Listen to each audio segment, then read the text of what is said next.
हरियाणा में बीजेपी सरकार बनाने की स्थिति में नहीं थी अगर ईवीएम का दुरुपयोग नहीं होता। ओबीसी की जाति आधारित जनगणना होनी चाहिए। बांटने के लिए कुछ फैसले करवाए जा रहे हैं, कुछ मीडिया में खबरें चलवाई जा रही हैं। ईवीएम का उपयोग करके देश में सरकारें बनाई जाएं। ईवीएम आया देश में तो बहुजन राजनीति चरम पर थी और ईवीएम आने के बाद बहुजन राजनीति का ह्रास हुआ है। फ्री फेयर ट्रांसपेरेंट इलेक्शन नहीं हो रहा। 2024 का इलेक्शन उठाकर आप देख लीजिए, एडीआर ने प्रेस किया था दिल्ली में, आप लोग आए रहे होंगे। तो एससी और ओबीसी सभी समाज में बीजेपी आरएसएस के द्वारा लगातार लड़ाने का काम चल रहा है। जाति को जाति से लड़ाने का काम चल रहा है।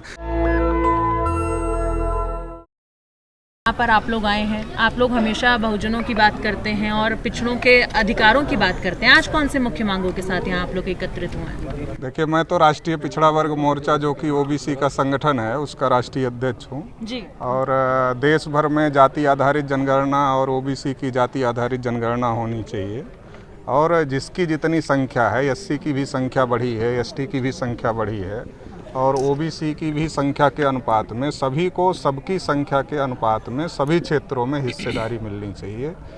और आज माननीय कांशीराम साहब का स्मृति दिवस भी है, तो इस अवसर पर भी जो उनका नारा था, जिसकी जितनी संख्या भारी उसकी उतनी हिस्सेदारी, तो इस नारे के साथ ही हम लोग पूरे देश भर में लड़ाई लड़ने का काम कर रहे हैं कि सबके साथ न्याय होना चाहिए, कोई हमारा हक ना खाए और हमें भी किसी का हक नहीं खाना है। तो इसके लिए हम लोग लड़ाई लड़ रहे हैं। बहुजन मुक्ति पार्टी के लोग भी हमारे समवैचारिक हैं और वो लोग भी इसी लड़ाई के साथ मैदान में हैं कि जिसकी जितनी संख्या उसकी उतनी हिस्सेदारी होनी चाहिए। तो इसलिए हम लोग मिलजुल कर लड़ाई लड़ रहे हैं। आज इस बहुजन मुक्ति पार्टी के अधिवेशन में मुझे स्पेशल गेस्ट के तौर पर रखा गया था, तो इसलिए यहाँ मैं हूँ यहाँ पर। हिस्सेदारी कैसे दिखाएंगे, क्योंकि वोट बैंक तो आपका छिटका हुआ नजर आ रहा है। मान्यवर कांशीराम साहब ने पूरे समाज को एकत्रित करने का काम किया था, मगर अब वही समाज कटा बटा नजर आ रहा है। देखिए, सबसे महत्वपूर्ण बात ये है कि जो संवैधानिक अधिकार हम लोगों को मिले हैं, वो संवैधानिक अधिकार जिन लोगों को नहीं मिले हैं, कम मिले हैं और कुछ लोगों ने ज़्यादा कब्जा कर लिया है ज़बरदस्ती से, तो जिन लोगों ने ज़्यादा कब्जा कर लिया ज़बरदस्ती से, तो उन लोगों को ज़्यादा क्यों मिलना चाहिए? अगर ये बात समाज को समझा दिया जाए तो समाज इसके लिए एकजुट हो जाएगा। ये बात समझाने की कोशिश चल रही है। नहीं, समाज तो बटा हुआ दिख रहा है, ओबीसी अलग थलग दिख रहा है, दलित अलग दिख रहा है, यहाँ तो सभी लोग दिख रहे हैं। एससी एसटी ओबीसी माइनॉरिटी सभी को आपने देखा होगा।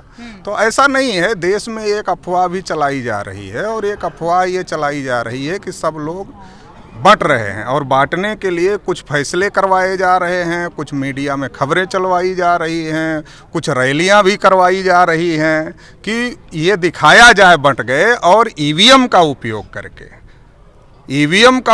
करके देश में सरकारें बनाई जाएं। तो लगातार ये दिखावा करके, चूँकि अगर ये दिखावा नहीं होगा, ये नहीं दिखेगा कि लोग बट रहे हैं लोग, तो ये दिखावा नहीं होगा और ईवीएम में गड़बड़ी होगी तो लोग सवाल खड़ा करेंगे, अरे ईवीएम में गड़बड़ी नहीं हुई तो कैसे सरकार बन गई? लेकिन जब इस प्रकार का माहौल बनाया जाता है मीडिया के माध्यम से, रैलियों के माध्यम से, तमाम माध्यम से, तो ये सवाल, ईवीएम का सवाल दब जाता है। आप समझिए, जब ईवीएम आया देश में तो बहुजन राजनीति चरम पर थी और ईवीएम आने के बाद बहुजन राजनीति का ह्रास हुआ है। तो आप जितना इसको बंटवारे का श्रेय देना चाहते हैं मीडिया के लोग, उससे बड़ा श्रेय आपको ईवीएम को देना चाहिए। ईवीएम ट्रांसपेरेंट नहीं है, फ्री फेयर ट्रांसपेरेंट इलेक्शन नहीं हो रहा। 2024 का इलेक्शन उठाकर आप देख लीजिए, एडीआर ने प्रेस किया था दिल्ली में, आप लोग आए रहे होंगे उसमें प्रेस में।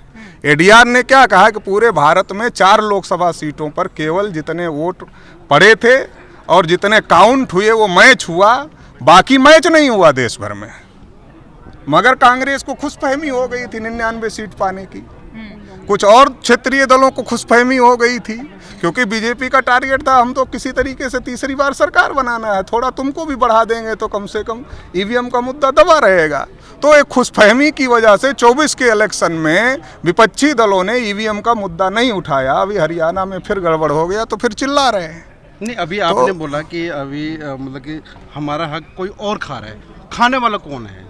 3.5% के जो ब्राह्मण लोग हैं वो देश की नौकरियों में हो या मीडिया में हो या कार्यपालिका में हो या न्यायपालिका में हो या देश की सत्ता व्यवस्था में हो, कांग्रेस ब्राह्मणों की पार्टी, बीजेपी ब्राह्मणों की पार्टी, ये दोनों ही बारी बारी से राज कर रहे हैं। तो देश के सभी तंत्रों पर 3.5% ब्राह्मण लोगों ने कब्जा किया है।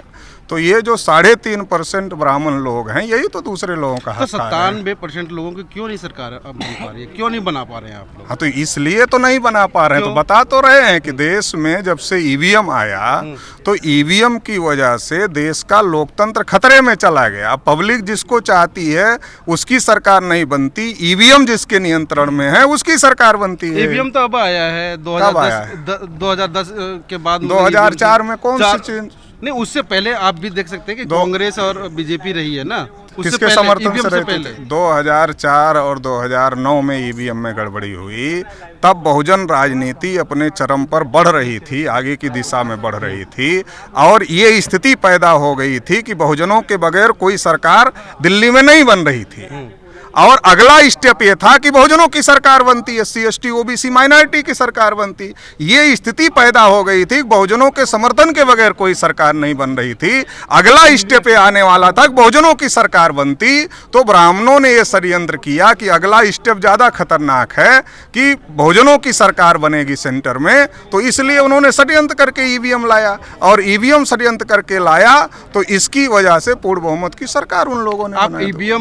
ईवीएम को दोषी मानते हैं, मगर ये दोषी नहीं मानते कि जो मैं बहुजनों में नहीं। हजारों संगठन हो चुके हैं, हजारों पार्टियां बन चुकी हैं, उसको दोषी नहीं मानते हैं? देखिए, देश में बहुत सारी चीज़ें होती रहती हैं। कल हरियाणा में जो रिजल्ट आए हैं, हरियाणा में 17 आरक्षित सीटें हैं, उसमें 8 सीटें जो है भाजपा ने जीती है, 9 सीटें कांग्रेस के पास है और भाजपा पिछली बार 5 सीटें आरक्षित जीती थी। तो हम तो ये देख रहे हैं कि आरक्षित सीटों पे उनका जीत का अनुपात बढ़ता ही जा रहा है, तो बहुजन समाज तो उनके साथ जा रहा है। अब हमारा ये कहना है कि अगर आप इलेक्शन नतीजे के आधार पर देखेंगे तो जब इलेक्शन नतीजे फ्री फेयर ट्रांसपेरेंट नहीं हैं तो उसके आधार पर आकलन कैसे करें, उसके आधार पर आकलन कैसे करें?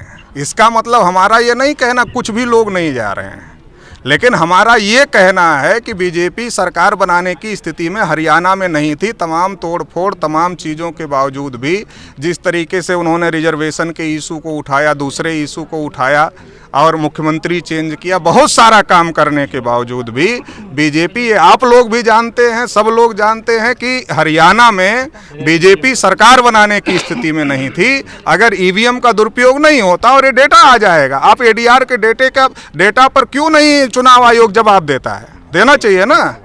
अच्छा, आपके मंच पे अभी करनी सेना के जो राष्ट्रीय अध्यक्ष राज शेखावत आए थे, तो क्या आप लोगों ने उनसे बात की? जो मूंछों रखने के पर घोड़ी चढ़ने पे जो विवाद हो जाता है, सामाजिक तनाव पैदा हो जाता है, तो उस पर कुछ बात हुई आप लोगों की? वो तो खुद ही बोल रहे हैं कि देश भर में जहाँ भी अन्याय अत्याचार होता है आप हमारा नंबर लीजिए और हम जो है इसको रोकने के लिए काम कर रहे हैं। तो उन्होंने तो खुलेआम सबको नंबर दिया और उन्होंने कहा नंबर देने से सारा समस्या हल हो जाएगा। अब ये आप उनको पूछिए, हमारा ये कहना है नंबर देने हमने तो जवाब आपसे मांगा, आपने जवाब दिया कि नंबर दे दिया उन्होंने। ना, हमारा ये कहना है कि उन्होंने इस बात को ये स्वीकार किया कि अगर हमारी तरफ से कहीं कोई गलती होती है तो इसके लिए हम जो है आगे आकर के उसको सुधारने के लिए काम कर रहे हैं और अपने लोगों को लगातार हम लोग इस बात के लिए, इस एकता के लिए काम कर रहे हैं। वो काम कर रहे हैं ना इस पे, वो काम कर रहे हैं इस पे, ऐसा उन्होंने स्टेज से कहा। मैंने आए दिन तो लगातार घटनाएं होती ही रहती है। देखिए, समाज में बहुत सारी प्रकार की घटनाएं हो रही हैं। अब उसमें से अगर कुछ लोग निकल कर अगर इन घटनाओं के खिलाफ आ रहे हैं, इन चीज़ों के खिलाफ आ रहे हैं, भेदभाव, अन्याय, अत्याचार के खिलाफ आ रहे हैं, तो ये अच्छी बात है। कोई एक आदमी अपने पूरे समाज का ठेका तो नहीं ले सकता है, लेकिन अगर कोई उसमें से निकल कर इस चीज़ों के खिलाफ आ रहा है तो ये स्वागत योग्य विषय है। सर, मेरा एक सवाल है, जब से वर्गीकरण का फैसला आया है सुप्रीम कोर्ट के द्वारा, तब से देखा जाए कि आपस में जो दलित समाज है खुद ही लड़ता हुआ नजर आ रहा है, इस पर क्या कहेंगे?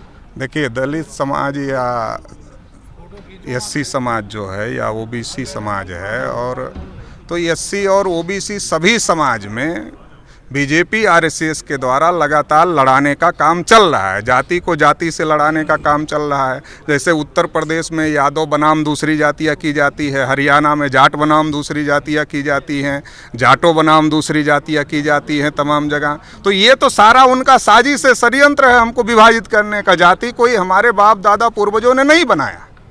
अगर हमारे बाप दादा पूर्वज बनाते तो हमको सबसे ऊपर रख लेते। बनाने वाला इतना मूर्ख थोड़े ही होता है कि लात जूता खाने के लिए खुद को नीचे रखेगा। उन्होंने जाति व्यवस्था बनाई और हम लोग जाति व्यवस्था के शिकार हैं। तो आज भी वो उसी जाति व्यवस्था का इस्तेमाल करके हमको आपस में लड़ाने भिड़ाने का, विभाजित करने का षड्यंत्र कर रहे हैं। तो उसको रोकने के लिए हम लोगों को पहल करनी चाहिए, आगे आना चाहिए। सुप्रीम कोर्ट का जो फैसला आया उसमें बीजेपी की कहीं भागीदारी नहीं थी। पिटीशन डालने वाला एक वाल्मीकि समाज से था और कहीं ना कहीं देखें तो वर्गीकरण जो आरक्षण पर हुआ है उसमें बीजेपी चीफ जस्टिस के घर मोदी जी चले जाते हैं पूजा अर्चना करने, इसमें भी बीजेपी का कुछ नहीं है। वो प्रधानमंत्री हैं, वो चीफ जस्टिस हैं, चले जाते हैं।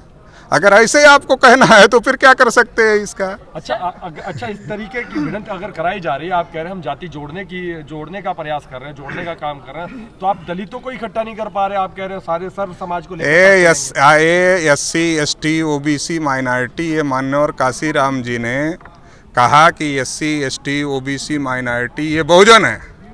तो ये जो बहुजन है, ये बहुजनों की एकता की बात है। तो जब ये बहुजनों की एकता बनेगी तो हम बहुसंख्यक होंगे। जब हम बहुसंख्यक होंगे तब हम इस देश पर शासन कर सकते हैं। तो ये सोच समझकर काशीराम जी ने बनाया। और जो लोग तोड़ने का काम कर रहे हैं उनका काम तोड़ना है, हम लोग जोड़ने का काम कर रहे हैं, हमारा काम जोड़ना है। तो किस तरीके से जोड़ेंगे? जिस तरीके से करनी सहरा के जो अध्यक्ष हैं वो आपके इधर मुख्य अतिथि के तौर पर आते हैं और जिस तरीके से वो हमेशा राजस्थान जैसे क्षेत्र में सबसे ज्यादा उत्पात मचाने वो सवाल हो गया है। मैंने ये कहा कि अगर उनमें से कुछ लोग निकल कर ये पहल करने के लिए तैयार हैं, अच्छी बात के लिए पहल कर रहे हैं, तो स्वागत योग्य कदम है। नेशनल दस्तक की आपसे गुजारिश है कि अगर इसको बचाना चाहते हैं तो नेशनल दस्तक को सब्सक्राइब करने के लिए रेड कलर के सब्सक्राइब बटन को दबाएं, फिर बेल आइकन की घंटी दबाएं। नेशनल दस्तक को बचाने के लिए बहुत जरूरी है कि हर खबर को शेयर करें, लाइक करें, कमेंट जरूर करें।